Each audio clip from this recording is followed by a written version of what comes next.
ज्या मातेनं राजमाता पुण्यश्लोक अहिल्यादेवी होळकरांनी संबंध भारतभर काम केलं, लोकाभिमुख कामं केली, घाट बांधले, बारव बांधले, धर्मशाळा काढल्या आणि सुशासन आणि प्रशासनाचा एक आदर्श घालून दिला.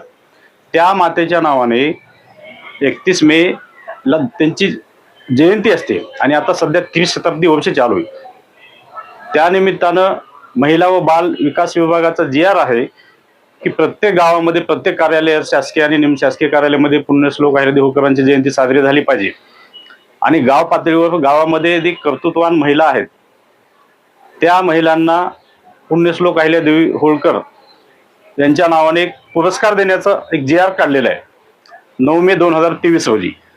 आणि त्या GRच्या अनुषंगाने प्रत्येक वर्षी गावात त्या कर्तृत्ववान महिलांना पुरस्कार देण्याचा असा GR असताना देखील लातूर जिल्ह्यामध्ये बऱ्याच ठिकाणी जयंती साजरी केली गेली नाही आणि महिलांना पुरस्कारही दिले गेले नाहीत असं आमच्या निदर्शनास आलं.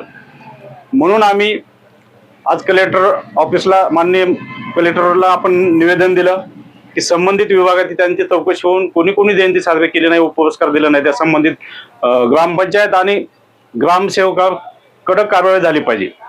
याच्यासाठी आम्ही आज या जिल्हा परिषदला, पंचायत विभागालाही आलो.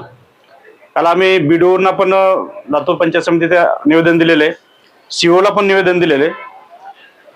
तर आमच्या या पत्राची दखल घेऊन त्यांनी ताबडतोब संबंधित जे कोणी अधिकारी व कर्मचारी आहेत त्यांच्यावर कार्यवाही करावी, अन्यथा आम्ही या संदर्भात महाराष्ट्रभर आंदोलन उभं करू.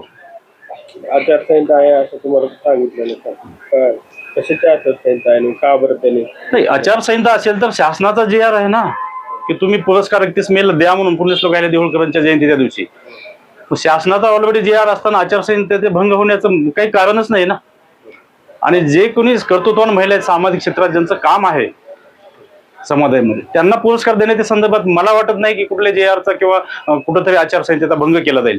हे फक्त इथले अधिकारी थातुरमातुर कारण सांगून स्वतः त्या कर्तव्यात ज्यांनी जी काही कसूर केलेली आहे त्यातून पळवाट काढण्याचा सरळ प्रयत्न करत आहेत असं आम्हाला दिसून येते.